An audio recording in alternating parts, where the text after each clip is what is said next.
Hi, I'm Jose Anunciato, and you're watching the WebDev channel. All right, so let's get started on the React side, right? How can we build a React client that can hit that server, right? Grab that data from that array of courses, and then dynamically render it on the client, right? So first of all, we create an application. I called it Course Manager Client React.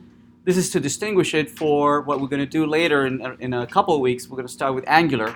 Right, so we'd like to be able to distinguish that this is a React client as opposed to the Angular client we're going to take a look at in 2 or 3 weeks from now. We start the application. We can open up with React, and here we have the beginnings of a client. Right? So let's follow along, and let's see. I believe we already have something similar to this. We have in our index page, we have a course manager. Right, which is somewhat similar to what we have here, but this has already been put into a course manager component, right? And we did this at the beginning of the week, right? I believe we did it on Tuesday, maybe, when we were playing around with Bootstrap and whatnot. Yes? Right, so this is the same client that we did. I believe I have it running here somewhere. Yeah, it's this one, right? We have the left-hand side, the tabs. So it's the thing that we were playing around just a couple of days ago, right? So let's reuse some of this since we already had started there. Let's keep going. Let's see. And here we've created a component that is housing my course manager just as an H1. So nothing earth-shattering there. And there we go. We're using it as a course manager. We deploy to Heroku. We point to it just to make sure that indeed it's working on Heroku. All right, so I'd like to be able to make the course manager be a component that contains a list of courses. Yes, and then that list of courses can be used to select a particular course, or you can add new courses to that list. So let's start with that. So first, we'll create a course list component that can house the list of all the courses. Right, and we might have already started with that. Let's see.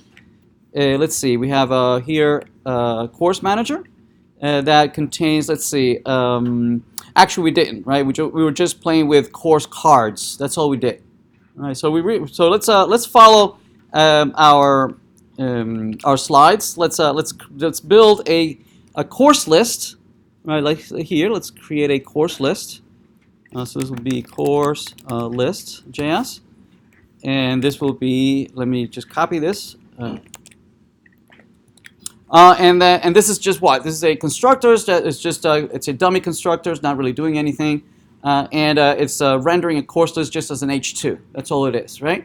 In the course manager, we can use it. We can say, I want to render course list. Notice that it automatically loads it. It auto completes, and so it knows where it is. And if we refresh our client, notice that we have the course list now there, right? Just as an H2. That's all it has. So let's keep going. The course list, we just added course list to course manager. We did that already. And what we'd like to be able to do is render the course list as a table, right? A table of course, as opposed to as a card, right? A couple of days ago we were rendering as cards. Yes. Let's try rendering as a table, as an HTML table, but styled with Bootstrap, so it looks prettier. Right? So we can get started with a table. Let's grab that in our course list. So let's add that to the course list. So let's go in there, and we can add that to the course list. There's now it's complaining because return wants to return just one element, right? So we would need to wrap that around a div. So let's wrap this. So div. There you go. And we have the table. There we go. All right. So if we re-render, the table is kind of empty. There's nothing in there. Do we have anything to put in there? Oh, we do have title. Oh yeah, there we go. We have the title and the course row. There we go. Right.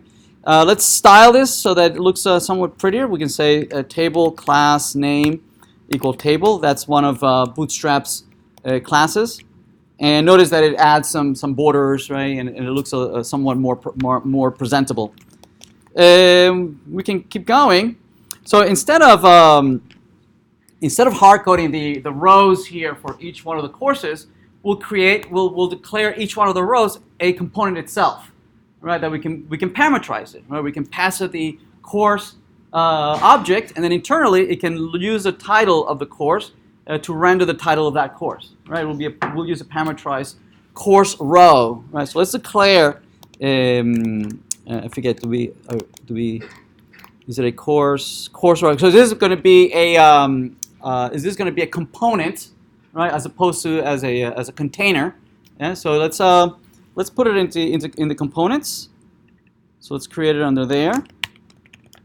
And do we have components? Okay, we do already. Right. So let's just copy that, and let's add just like we played around with course cards. Let's play around with course row. So new course row, and in there let's copy that. Okay. All right, so we have a course row. Once we have a course row, from within course list, we can load several course rows. Right, instead of having this hard-coded row of courses, right, we can say course row. Right, let's see how it renders. Oops. Did I? Oh, we have an extra TR. Thank you.